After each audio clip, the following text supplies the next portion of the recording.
गांव में योद्धा नाम का एक कुम्हार रहता था। वह मिट्टी के घड़े बनाता था और उसे बाजार में बेचकर अपना घर चलाता था।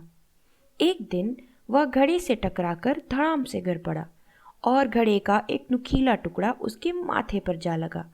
खून बहने लगा। घाव गहरा था, उसे ठीक होने में महीनों लग गए। उसके बाद भी उस घाव का निशान उसके माथे पर रह गया। कुछ दिन बाद उसके देश में बहुत बड़ा अकाल पड़ा और उसे अपना देश छोड़कर दूसरे देश जाना पड़ा। वहां जाकर वह राजा के सेवकों में भर्ती हो गया।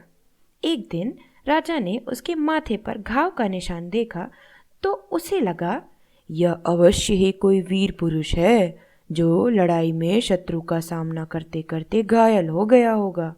यह समझकर राजा ने उसे अपनी सेना में बहुत ऊंचा पद दे दिया। राजा के पुत्र और अन्य सेनापति इस सम्मान को देखकर जलने लगे, लेकिन वह कर भी क्या सकते थे। कुछ दिन बाद पड़ोस के राजा ने उस राजा को युद्ध की चुनौती दे दी। उसके बाद लड़ाई की तैयारियां शुरू होने लगी। हाथी, घोड़े, सैनिक सब युद्ध में जाने की तैयारी करने लगे। योद्धा भी अपनी तैयारी करने लगा। एक दिन राजा ने प्रसंगवश योद्धा से पूछ ही लिया, वीर, यह तेरे माथे पर गहरा घाव किस संग्राम में और कौन से शत्रु का सामना करते हुए लगा था। कुंभकार ने सोचा, अब तो राजा और उसमें काफी निकटता हो चुकी है।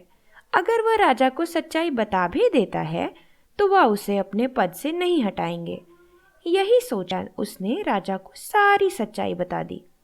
उसने बताया कि यह घाव तो हथियार का घाव है ही नहीं, यह तो एक दिन घड़े से लड़खड़ाकर वह गिर पड़ा था, जिसकी वजह से उसे चोट लग गई और उसका निशान उसके माथे पर रह गया।